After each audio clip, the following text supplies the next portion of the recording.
Okay, this is Jeffrey Blake for FlopTurnRiver.com. I'm again playing at 1-2, and I'm again going to be trying to employ the strategy from Sauce123's post a few weeks ago. I think that it was a pretty good post. I'm also wanting to try out, doing a different style of video, having the two screens, so we can kind of compare those, see what we think. Because we are playing the tighter style, I'm going to fold the king 9 suited there, and I will bet here.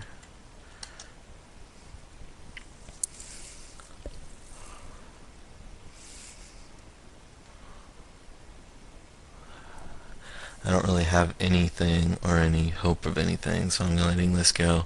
I'm actually going to c-bet, continuation bet against this opponent a bit less because of that, and because he played back there, and because of this number right here. What that number is telling me is that he's actually calling or raising against a continuation bet 2/3 of the time. So 2/3 of the time he plays back at a continuation bet one way or another. So most of the time I want to bet for value against that opponent.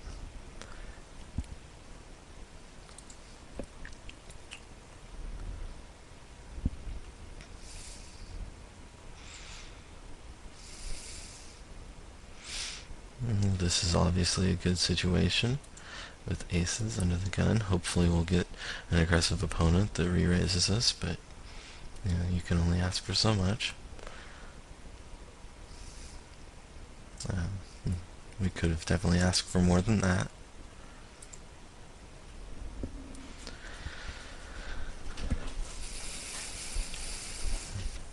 I will, by the way, be trying to get off of this table if I have any opportunities. I've got a few tables that I'm waiting for, or on the wait list for, I should say. And actually, I'll probably get off of this one too. And the reason there is that the tables are just a little tighter than I'd like them to be, especially this one.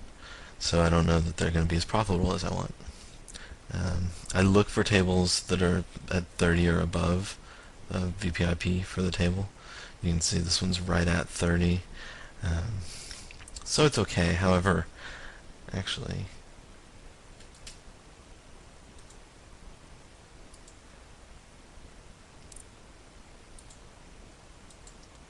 do that, and now I have position on the loose, kind of weak player.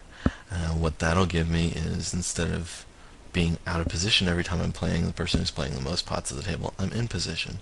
So that should be a big advantage. I can also, as I see, he's raising quite a few hands here lately.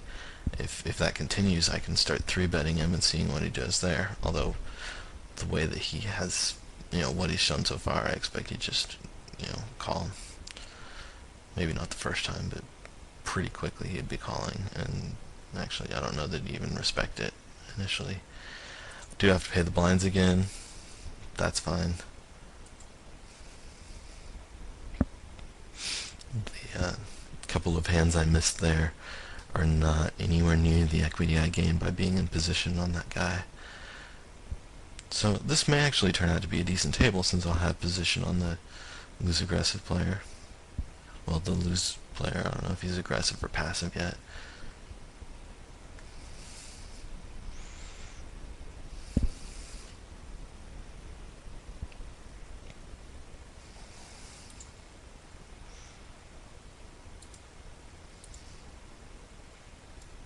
I'll bring that over once I've finished this orbit. Especially with our one lose player gone, this player's table's gonna drop into no value. We did make a little bit of money while we were at the table, so that's a decent result.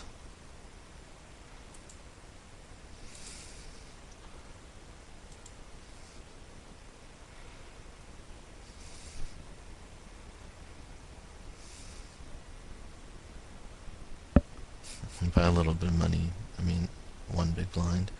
We're not going to call with Queen 8 suited. Would be out of position. It's not a great hand anyway, and like I said, I'm looking to play according to the strategy that I had talked to, that Sauce123 had posted. And again, if you're not familiar with that strategy, go ahead and pause the video and look it up on FlopTurnRiver.com. It's a great little strategy. Can give you a lot of equity, a lot of it's an easy way to play and still be having a pretty solid approach to the game. Plus, in the end, you're going to have, if you're playing against opponents that are using software like Poker Tracker, you know, HUD displays, you end up showing much tighter numbers than you likely would otherwise, and the result is you can get away with some stuff, and it kind of alters the way that people play against you in a way that's probably pretty profitable. That's the biggest difference, I think, between it and my typical strategy, which is admittedly a tight aggressive strategy, so it kind of fits pretty closely. Of course, we don't have anything, so we're not raising pre-flop, and we're not raising on the flop. We're just going to check and fold. If he had checked to me, I probably would have actually checked behind. There's really no reason to get out of line that quickly at the table. But if he checked twice, I would likely bet. Here, our hand is not quite good enough for us to play it on the button. Again, because we're using that strategy with that from Sauce. It's close though. If it was suited, we would have played it. But as I talk about in another video, suitedness, it doesn't add a lot of showdown equity at showdown to your hand, but it adds a lot of flop equity, in that there's a lot of things you can hit on the flop to make your hand better at seeing the showdown. Of course, we're going to raise the ace-queen.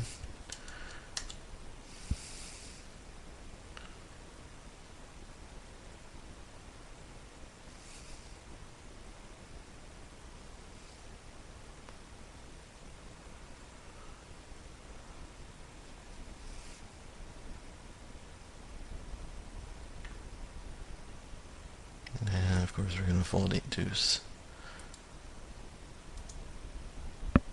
We haven't seen Tap the Rockies do a whole lot of re-raising. He's basically calling anytime someone bets and he has a hand that he plays. So chances are pretty decent that he's going to respect a re-raise. We'll see that a little bit more later.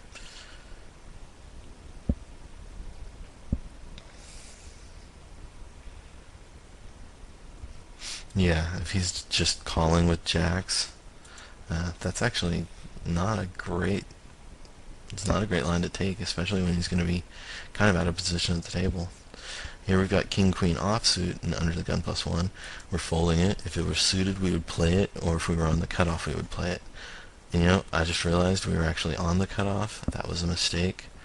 I forgot this player was sitting out. I should have raised there.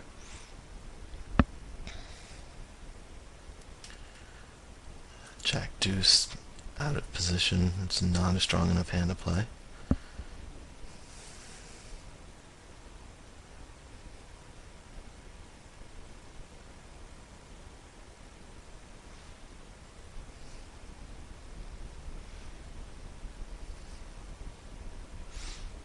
Queen 3, not strong.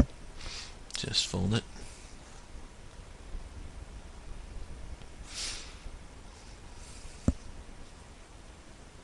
I'm going to just call here. I'd kind of play a mix of calling, raising, and folding there. But I want to start getting some interaction with this guy and see what he's going to do when I do different things. If he's going to raise every time, that's great. It's information that I can use later. You know, I can maybe make some plays at him because of that if he does that consistently. We'll have to see what he does. This is, again, just below what we'd play. We'd play a 5-4 suited.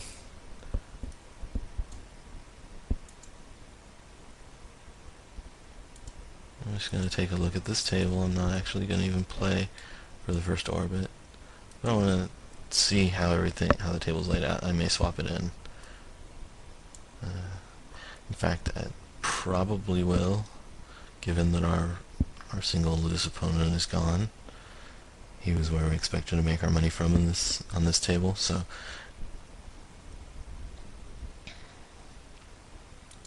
folding the ace-8 because we're out of position. Although actually we're even in position, we're only playing ace-10 and above if it's offsuit. I'll fold the 10-8 as well.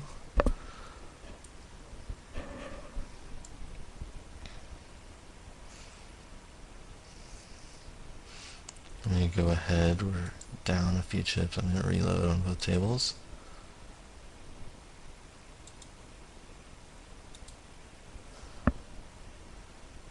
And of course, we're folding the jack-6 suited, or offsuit. We fold if it's suited as well.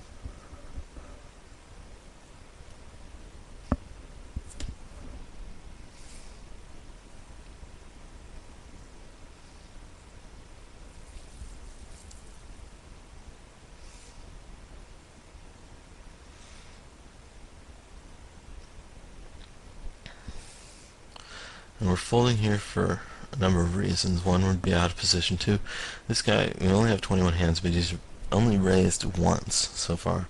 So we have no reason to think that he's raising weakly at all. He's playing a lot of hands, and typically players that play a lot of hands are either the maniac players that raise all the time, or they're players that raise almost never and just want to see flops all the time. We may have to reevaluate that thought on him, though. Maybe he's one of the ones that raises a lot and just hasn't had, in the last several hands he played, hasn't had one that he wanted to raise with. Queen 10 offsuit. Again, if this were suited, we would play it, but since it's not, we will not.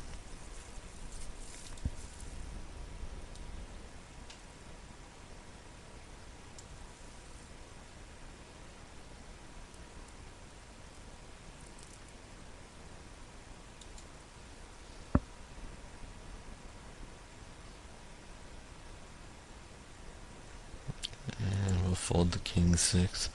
Sorry, I'm a little preoccupied trying to see if we're going to get any other tables to swap in here. 5-7 we're going to fold as well. Now we've kind of done all three of the things we can do, and this guy's in the blind. So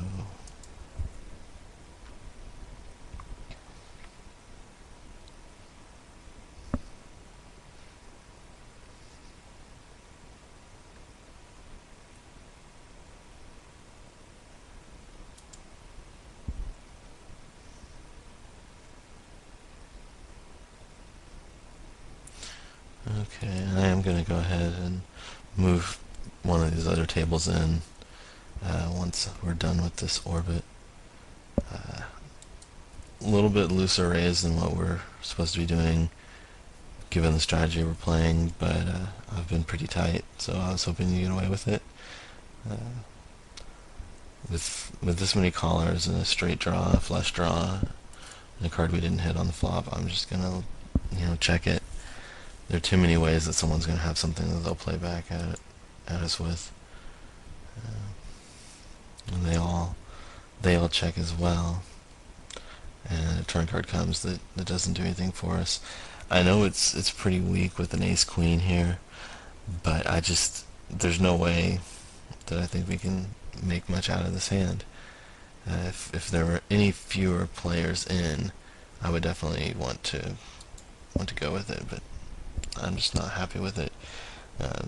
Both of these players are fairly tight, so they're not calling without anything. I just think there's a lot of ways that they could have hit that flop.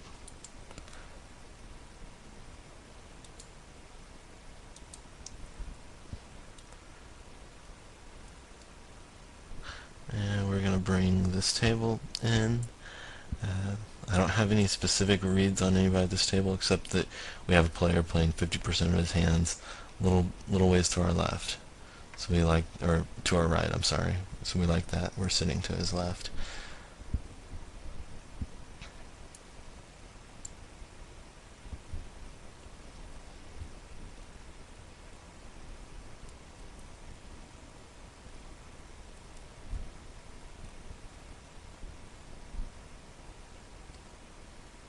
Just gonna fold the 4-9 suited.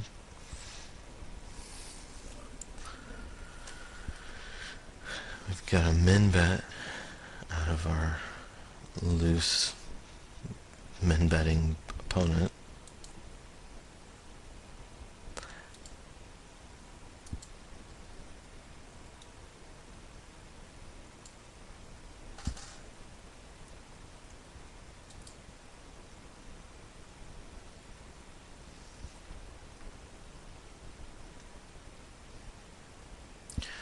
Okay, now I've got 3s on the button here, and our loose opponent min bets again. I'm gonna go ahead and raise, because he is doing this quite a bit now. And also I want to actually have shown some strength for when when the flop comes. So we'll see, hopefully this will help things. He just calls and then min bets on the flop. We're going to ignore his bet, make a continuation bet, and see what he does. He calls again. And then he shoves. Well, he could certainly have a flush draw, and in any case with 3s, I can't call here.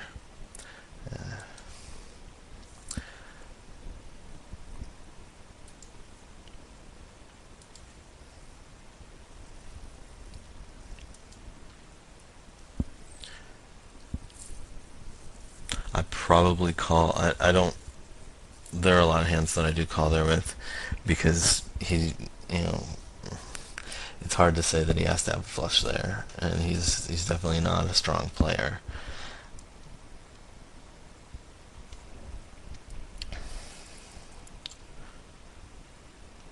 Although we haven't seen what any of these bets mean, so that was some good evidence. Did he min bet on the flop there?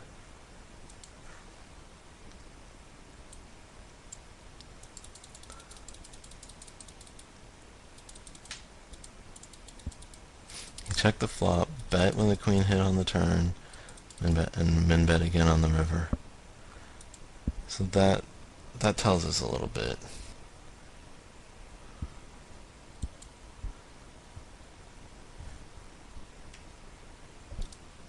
Neither of these other tables that I pulled up look very decent.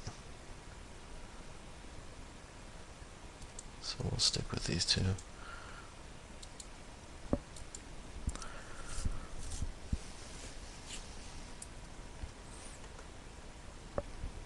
Ace-8 suited under the gun is outside of our range.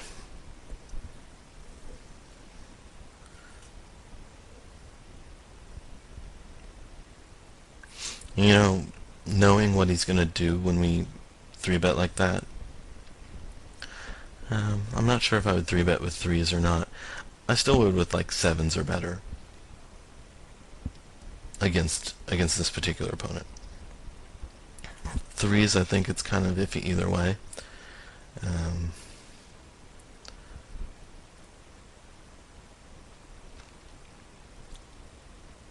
I think we can definitely afford to play those types of hands smaller. Although we kind of do want to build the pot a little bit for when we hit. So you can go either way on it.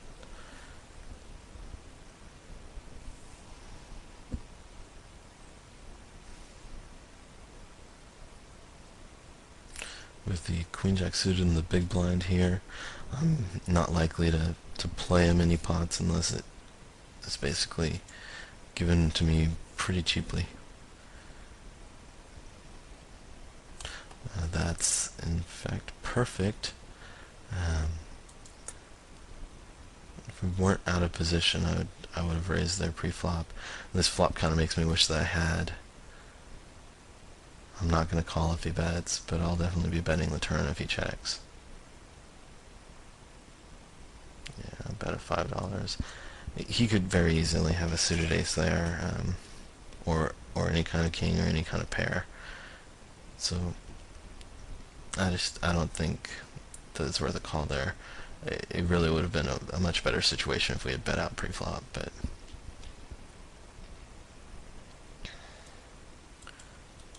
we'll get another chance, I assure you.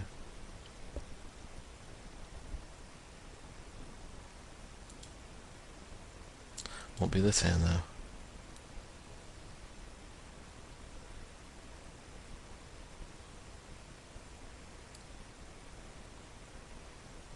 Sorry about switching all the tables in and out. I wanted to get a pretty reasonable table, and that's actually the way that I kind of do my sessions, where I actually look for tables that I have a pretty good range of opponents so that I can know that it's going to be a profitable table to play at. Okay, facing a raise with king 10 suited. No reason to play it.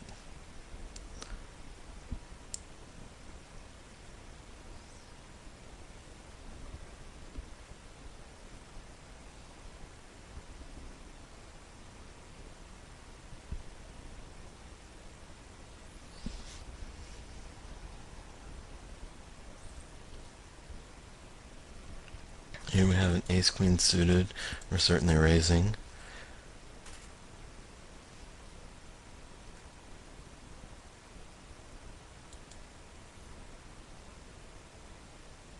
And this is a very good flop for us. I would actually be willing to get all of my money in here. And the reason isn't just because we have a flush draw. The flush draw is a big part of it. However, if he plays back at us, we can give him a jack, a pair of jacks, and more than likely both of our overcards are good outs. He could also have a straight draw.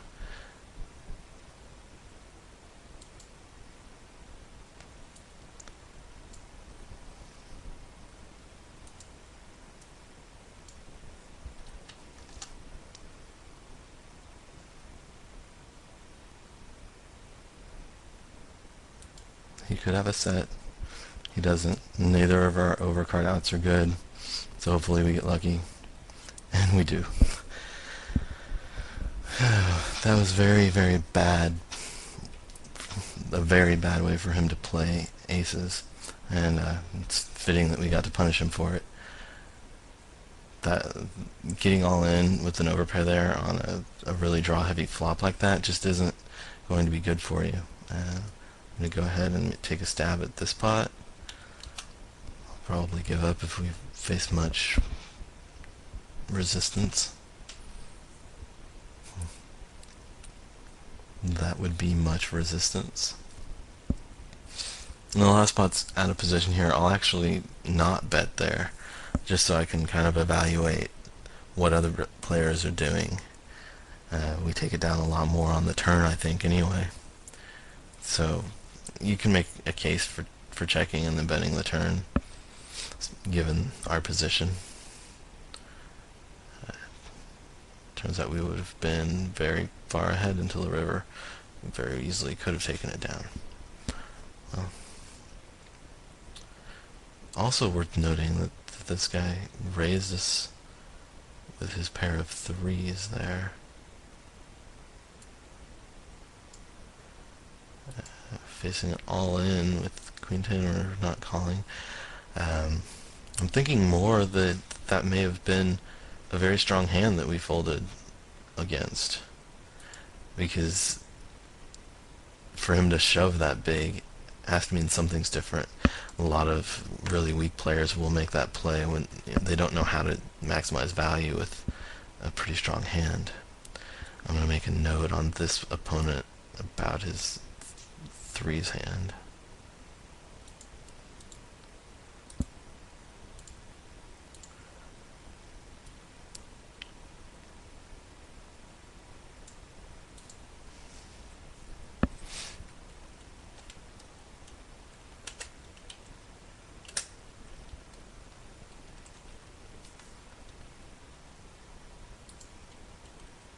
With the ace 3 here, I'm just going to fold.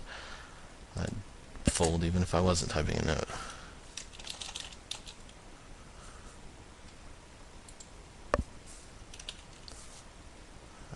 I will raise the queen 10 suited on the button. I think we're likely to get called, but no, we don't.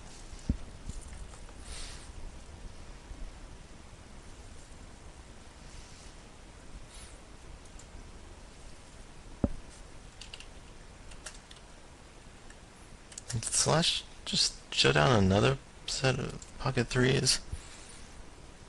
Looks like he played those pretty passively.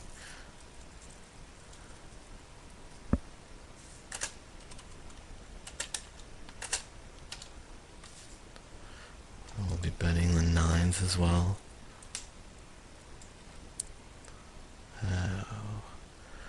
I say betting, I mean calling. The reason I'm not 3-betting here is that his range for raising is pretty darn narrow.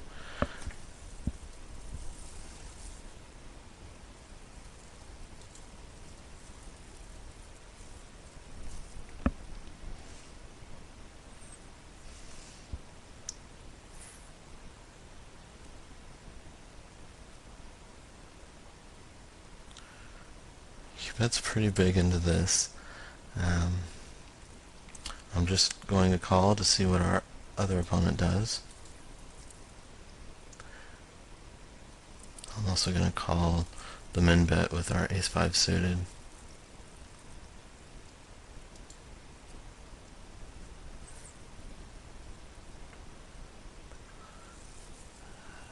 Bet half the pot. It wasn't quite a min bet, which is what his typical line has been. I'll go ahead and call. That actually makes it much more likely that we have the best hand. And if you remember, last time this opponent, he check raised with a pretty big hand, so I'm just going to let him take it.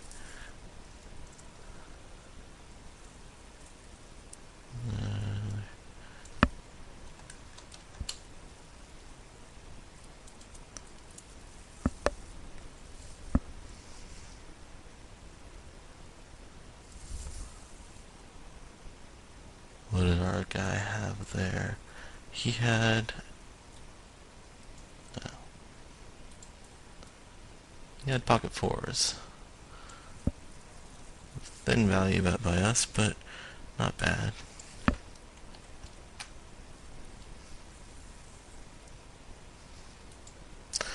If he had just bet his fours, with reasonable strength the way we just did, we never would have even seen the flop to hit against him. The reason I bet out on that river was because I thought there were hands like fours or like ace high that he would call us with, that he might not bet. It's a kind of a thin line trying to decide whether to value bet or to just check and call. The other side of it could be, the other factor you can consider is how often your opponent's betting. I just felt there like we're getting called by a weak hand more often than we're going to get to call value from a stronger hand, or from a weaker hand.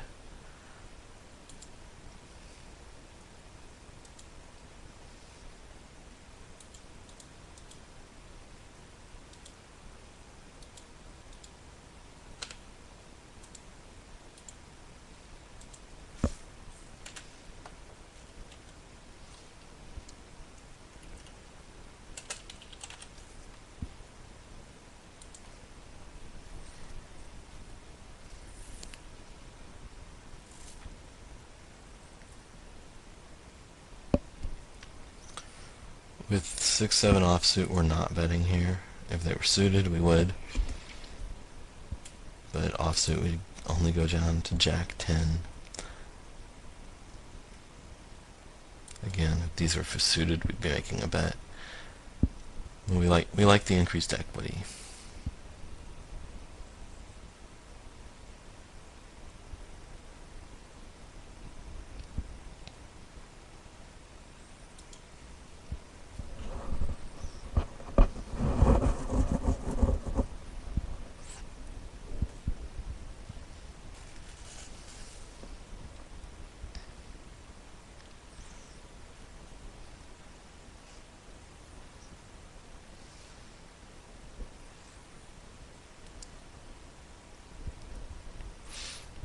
7-5 facing a raise.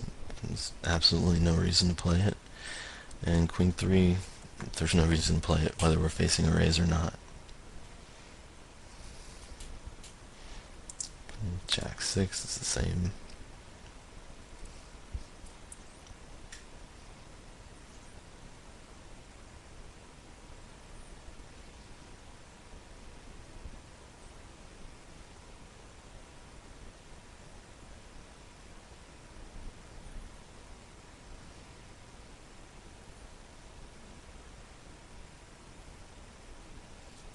We're certainly going to bet with the ace-9 suited.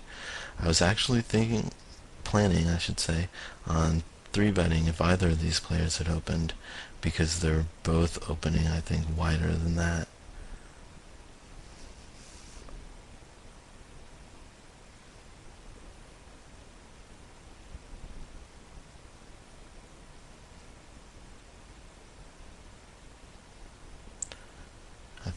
I think on that hand you may have seen a little bit about what I was kind of talking about, where we got credit from a player here that I think that he was strongly considering 3-betting us, and he may have held off because our stats are so tight looking.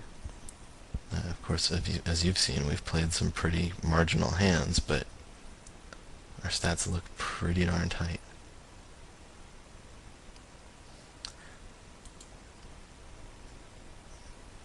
It's not all about playing only strong hands, it's just about playing only strong spots.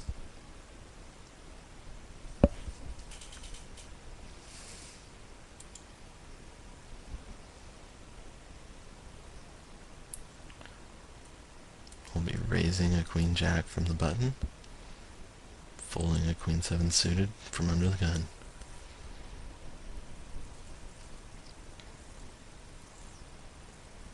You see Piker limp on the button. It's never a good play to limp on the button. I don't care what you have. And here we're in a similar situation to what you saw earlier in the video with the Queen Jack on Ace King flop. But this time we bet pre-flop, so we're certainly going to bet post-flop as well.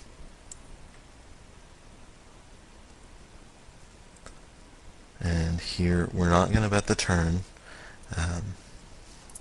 because our hope is actually that we're going to catch something like that on the river. It would be just tremendous if he bets into us here. Pot's $47. I'm going to bet 50.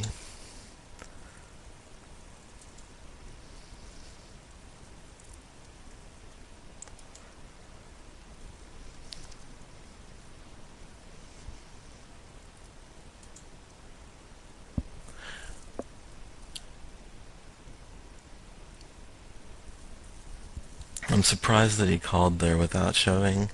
A lot of players will just kind of make the, well, I'll shove no matter what type of play. Here, because we're going to be out of position and we know that this guy's not going away, I'm just going to call and play for set value. We didn't hit there. I will check fold.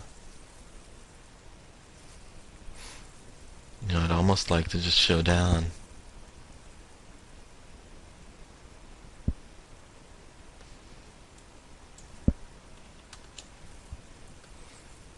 Sadly, I think we get called by a 7 there. Checked with a 10. But I really probably would have been better off. I would have been better off if I had just checked the river as well. I was thinking that we might get called by a lower pocket pair, but there weren't many.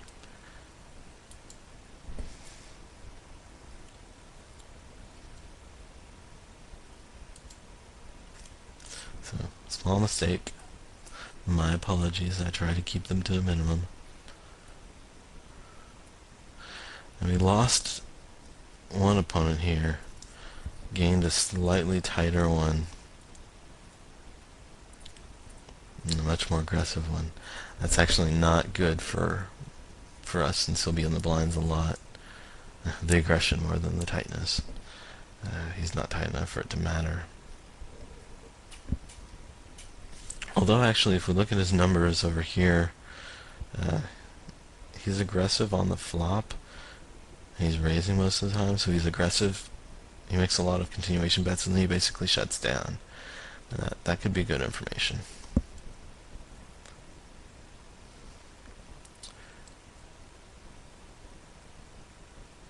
Here with ace-queen, we're out of position. I'm going to re-raise.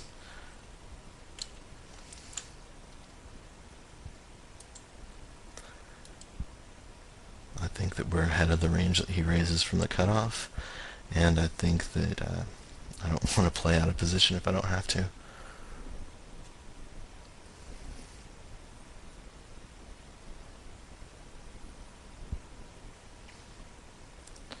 Again, we'll fold the queen-jack suited from under the gun.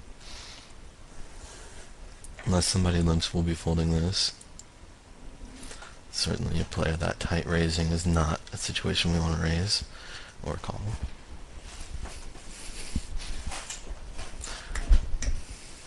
I have to wonder if he's been raising his blind quite a bit.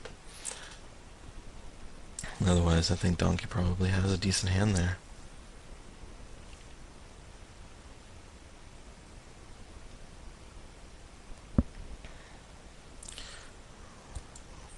Folding the 9-5.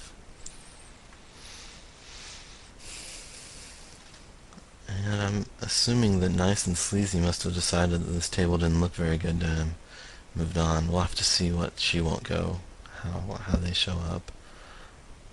I don't recognize that name.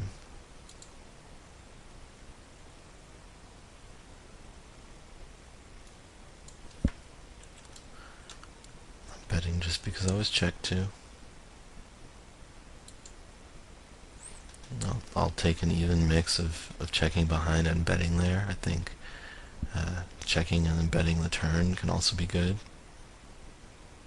But I think we're actually ahead of a lot of things that check there too. So why give free cards? Obviously we're folding the 10-3. We were going to do that no matter what happened. And we would like to play this 10-jack. If it's not raised coming in, but it is. Raised and re-raised even. We're getting a lot more 3-bets in this table. I wonder if we had something to do with that with our ace-queen. Maybe everybody just remembered, oh yeah, we can 3-bet.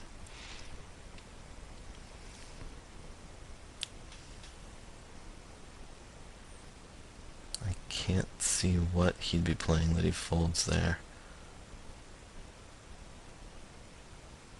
And that was actually a good call by him too. And we have ace-queen again.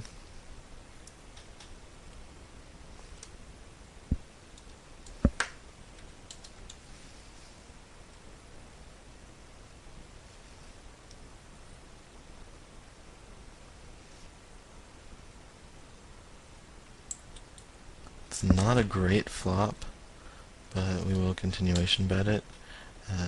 Obviously we could hit a jack and then it would become a really great flop.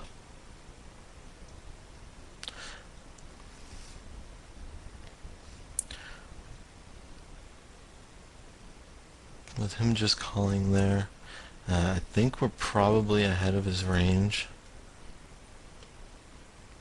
But I also think that there are a lot of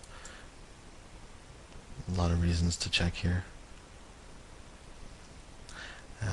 We can actually kind of portray a slow played, bigger hand.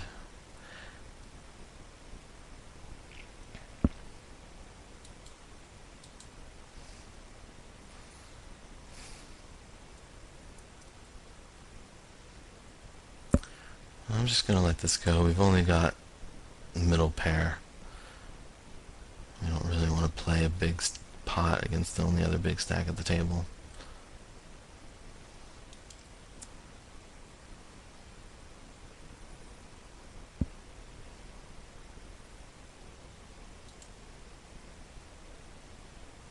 With this a6, we're just folding because of our, well, because it's a crappy hand. We're folding because of that, because of position, because of the number of people in, but mostly just because it's not a strong enough hand to play, especially given the action to us.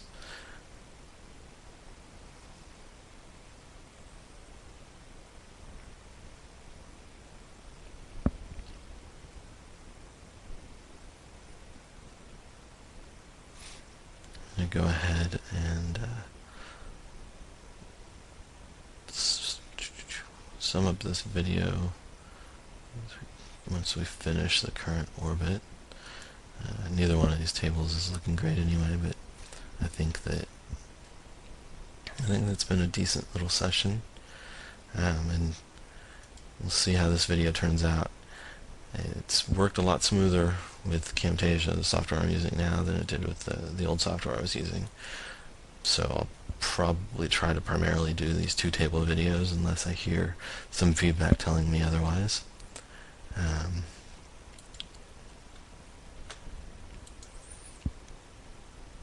And I'm also going to try to do some multi-session videos.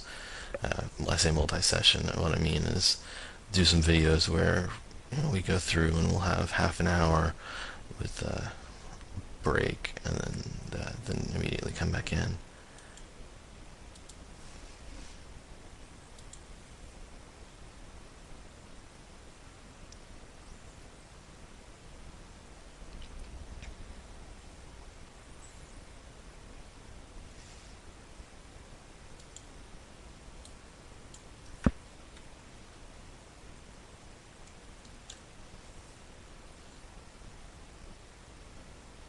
It's kind of strange. I was actually expecting to get some playback there, but I was betting because the only hands he could have that would continue would be small pairs, and I was thinking I could probably try to take him off if any decent overcards hit on the turn.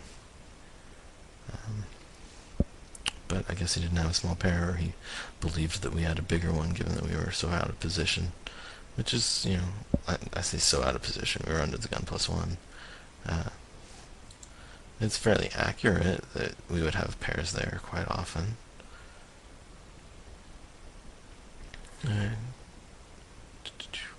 Once this hand's done, I guess we don't need to wait. I'll pause the video. I'll be back in just a moment with some poker tracker numbers. Okay, we're back. As you can see, we played 143 hands. The session was a little bit longer than what I've been doing, I guess. It looked like it was about 40 minutes instead of the kind of 30 I've been hitting. So I apologize if that's an issue, but it happened. In the 143 hands, we played about 15% of our hands, and we raised 11%. Those numbers are a little low, but there was a stretch on the table on the right specifically that we were just getting nothing for cards. So that's all right. We made a little over half a buy-in 143 hands. That's excellent, and obviously the rate there, 20 big blinds per 100, is great too. So here we look at some of our big hands. We had that really big win. Sorry about that. We had that really big win with the ace-queen suited.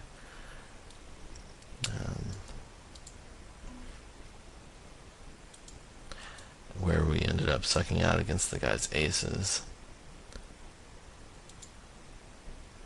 So we'll go ahead and look at that. We bet. He calls. We have no reason to think he's ahead of us here at all. When he re-raises, he can have a lot of hands there. He could have a set that we've actually seen in some other videos where they have sets here. He could have ace-jack just as easily and just not wanting to give us any odds to draw out.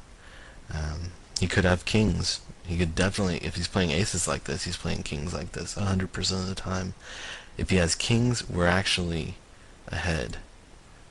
Here with him having aces, we're a little under 40%. And actually, by the time we find that out, I guess if we knew that we were 40%, we could still get away if they're being, let's see,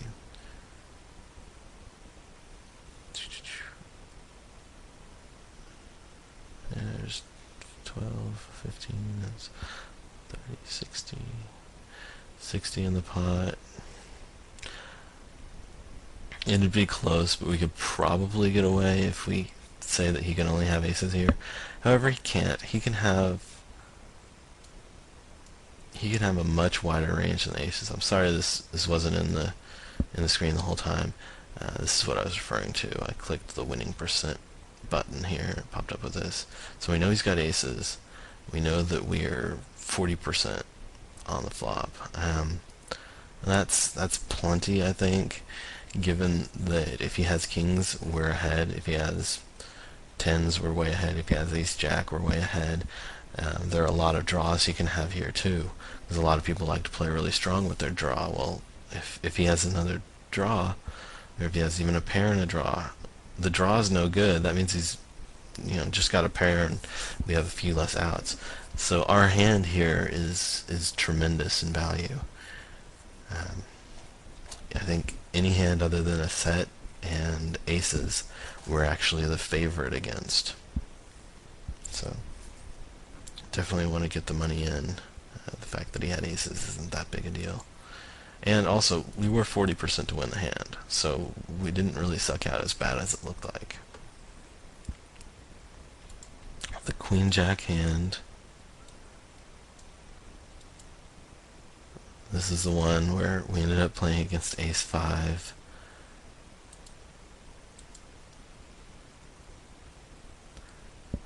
We bet on the button, and he called. And then the flop came, and it turned out he was actually slow playing his two pair. I don't really like that, because there are a lot of, a king could come, we could hit our kicker, or it could be a situation where his check is fine, because he knows we're betting a lot of the time there. It worked out pretty good for us that he just called our bet. And then for him to check the turn as well, that was just ridiculous. And what happened ends up happening a lot, I think, where we can get a stronger pair. I guess if the river is an 8, then that is a draw most of the time. But if we had ace 10, if we had ace king, we're playing the same way, and we're probably going to be just as committed with ace queen, ace jack, if he actually plays back at us, but we're probably not going to raise this bet with those types of hands. So if he plays back earlier in the hand, he can actually get more value the times that he's ahead, and we have a hand. The other times it doesn't really matter. Anyway, we sucked out on him and got almost all of his chips. I think that I missed some value there. I definitely think I could have gotten more, the other $20 out of him, given that he had the two pair. So that was a mistake on my part. Look at the hands we lost. We lost the pot with threes. This is just where we tried to get aggressive against a player that was playing really weak, and he ended up shoving on us. We didn't have anything, so we just let it go. That was a questionable spot, but I think it's okay.